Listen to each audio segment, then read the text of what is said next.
Raider Nation, what is up? It is bigz flying solo. I'm here.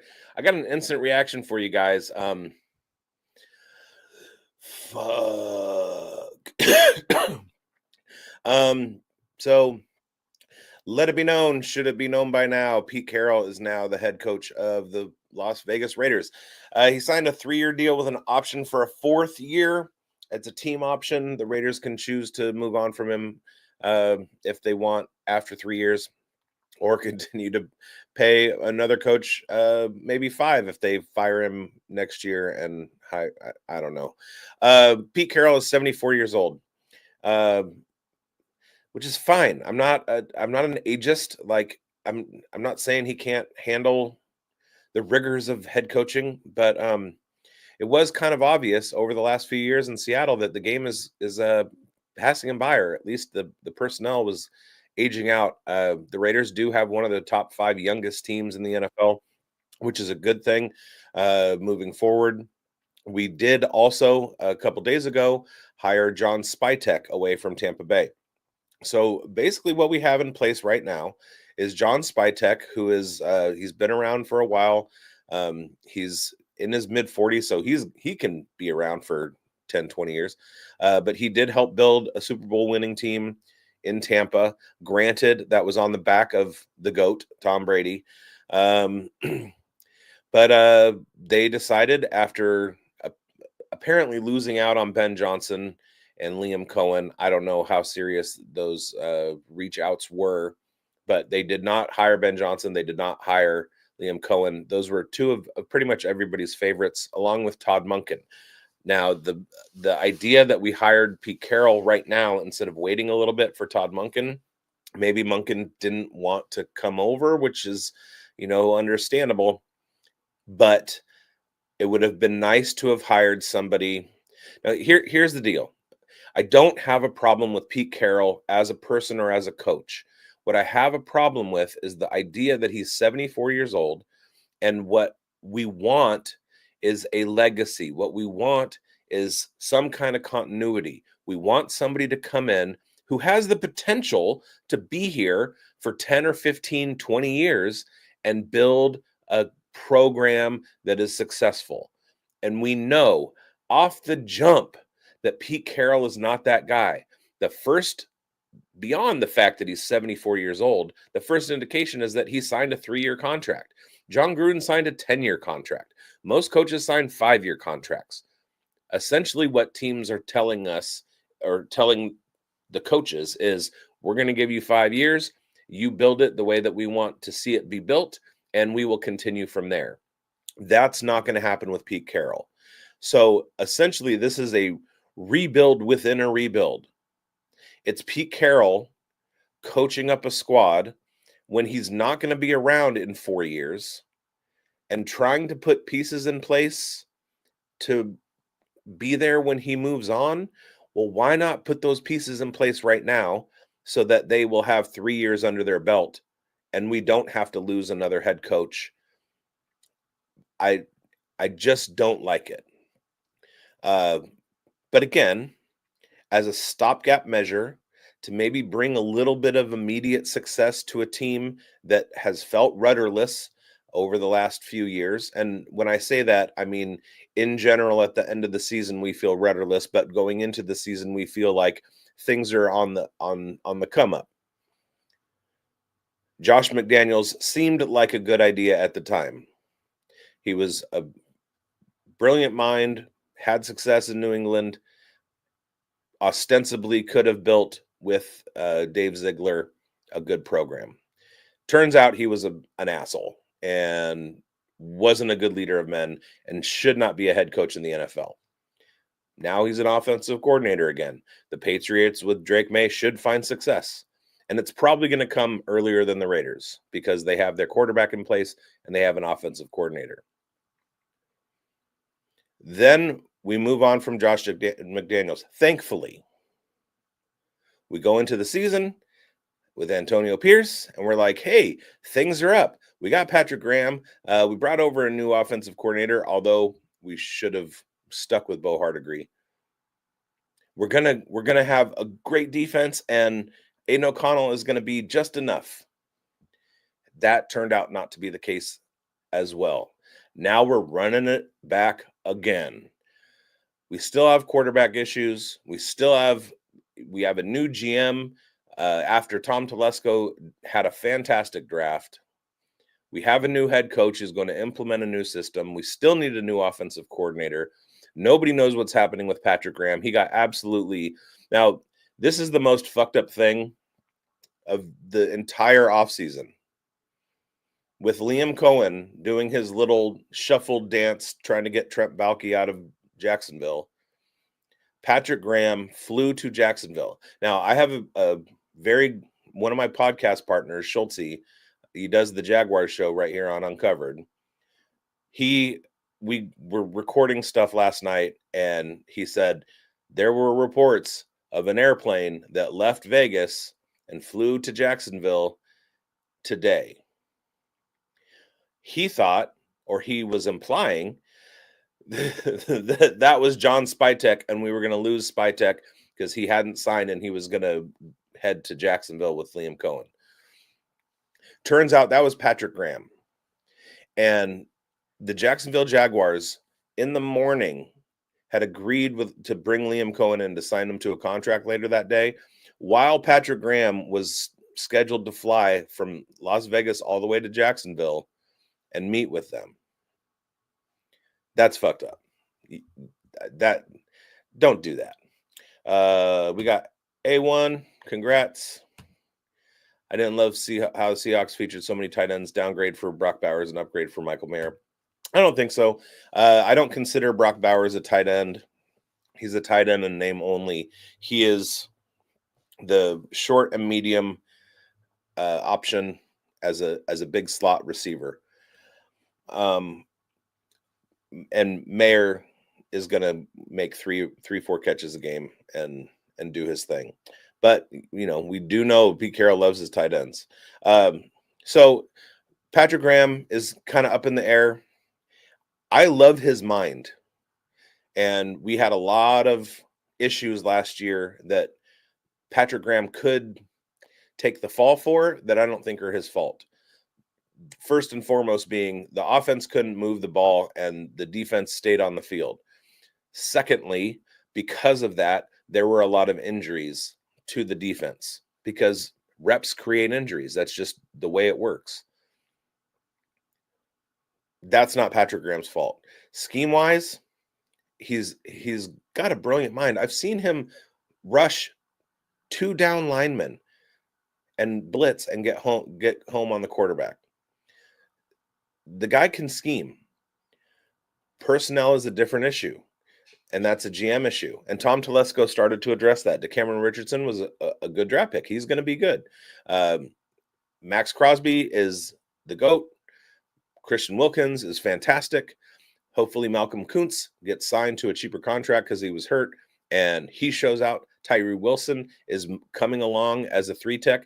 Although I'm still upset about drafting him over Jalen Carter and watching Jalen Carter absolutely cook teams in the playoffs.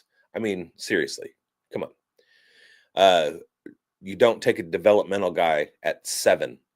Just like we have the 6th pick this year. Don't take a developmental guy. Don't take a guy coming off of injury that might need a couple years to get his feet under him in the NFL. Get somebody who's going to make an impact on day one. That's what we need to do with the 6th pick. And we'll talk about that in future shows. So we have Carroll. We've got John Spytek. He's got a relationship with Tom Brady. He built a champion.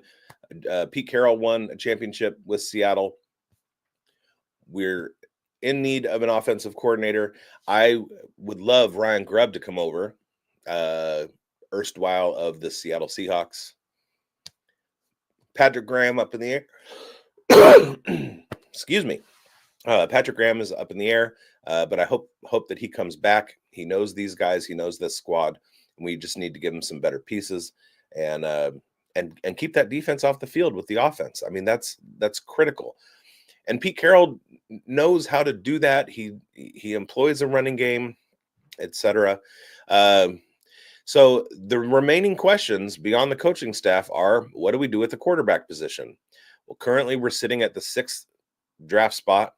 Everybody and their grandmother is mocking Shedeur Sanders to the Raiders, which is a terrible, terrible idea. We need an impact player from the get-go. He is a developmental project at best. Somebody told me the other day, well, he's been working with Tom Brady since 2020. Okay, so that's 4 years that he's been working with Tom Brady, and he's still not a good passing quarterback. And he doesn't make good decisions in the pocket. He's not good. He's not good. There's zero reason that he should be discussed in the top 10 of the NFL draft, except for the fact that there's nobody else. Cam Ward isn't it. He's good. He's better than Shedeur, but I mean, the guy doesn't have an NFL brain. He has big arm talent, and that's about as far as it goes. The only guy that I see in the top 5 discussions at quarterback that may have a future, given a couple years to kind of percolate, is Jackson Dart, and I don't even really like him. There are at least 4 or 5 quarterbacks coming out next year that I would prefer. So if we take somebody who's an impact player, an offensive lineman, or a defensive player, maybe Travis Hunter slips, and we use him at wide receiver, Tedero McMillan comes in, although he's the consensus number 1. He's not my favorite wide receiver in the class either.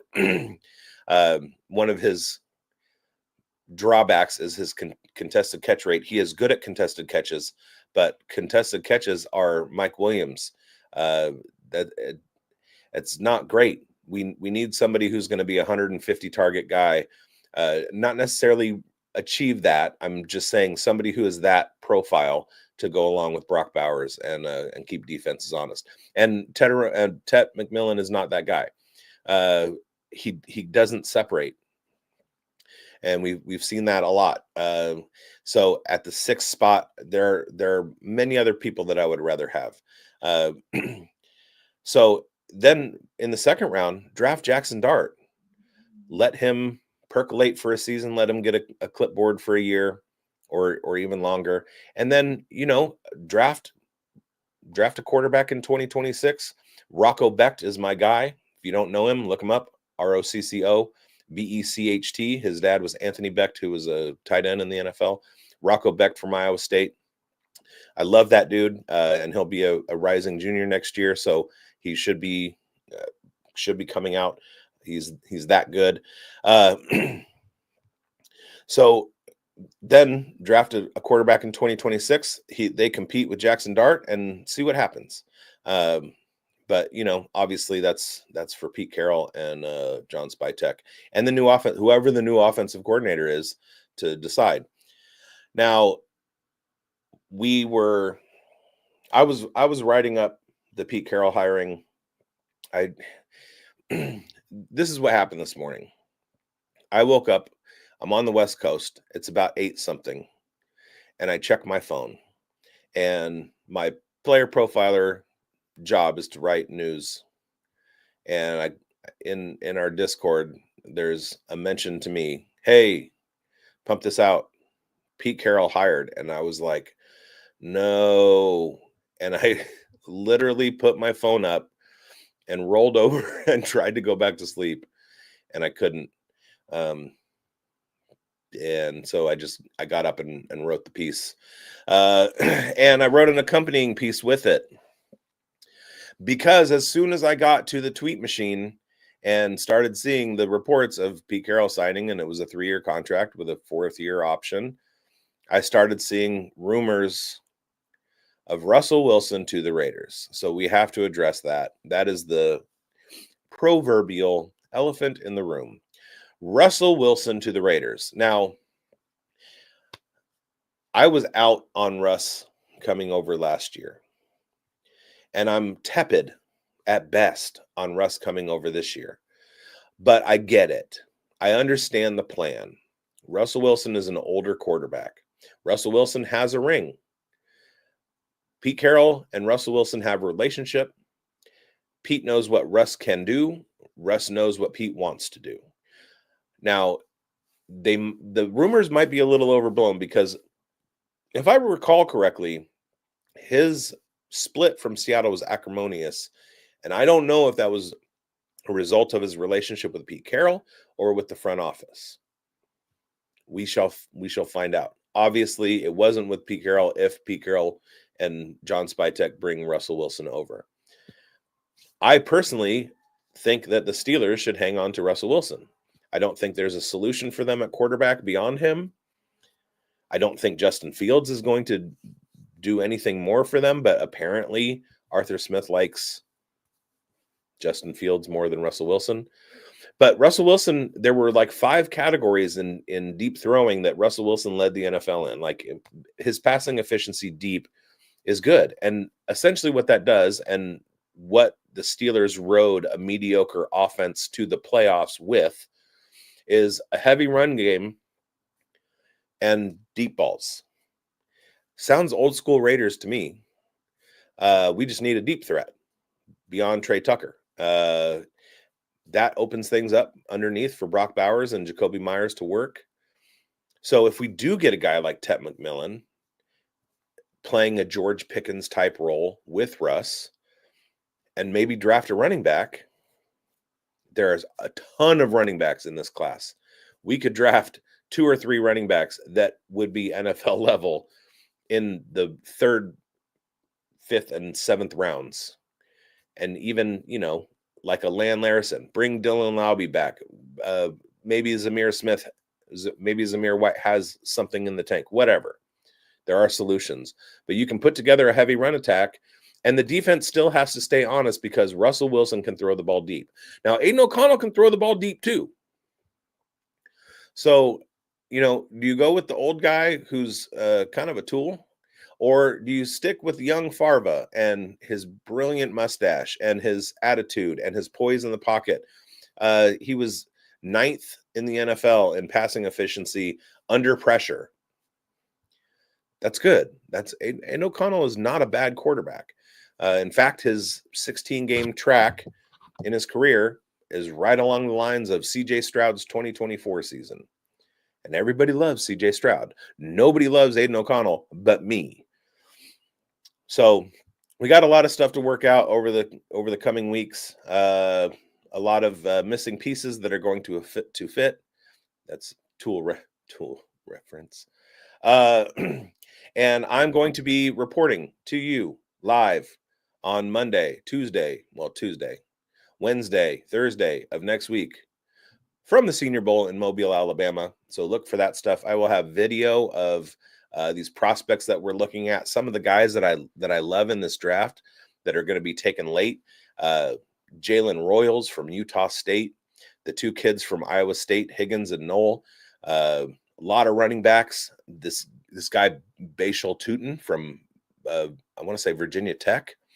Look for him. But I will have film on all those guys. Hopefully some interviews. I will at least be in the press room, and I'll be coming at you with Senior Bowl content all next week, and Super Bowl week following that. I will be down in New Orleans for the Super Bowl, part of Player Profiler Media, and also independently. So I will be able to drop some stuff right here on this channel as it relates to the Raiders. I'm gonna try and see if maybe there's some Raiders brass that I can get in and talk to. Even at the Senior Bowl, part of their scouting department should be there. So I will have all that for you. Like and subscribe, hit the bell, all that stuff so that you get that content coming to you. Thank you guys for watching. And I will try and be back Tuesday night with Raider Damas for our regular show. And we'll see you then. Till then, fuck the Broncos.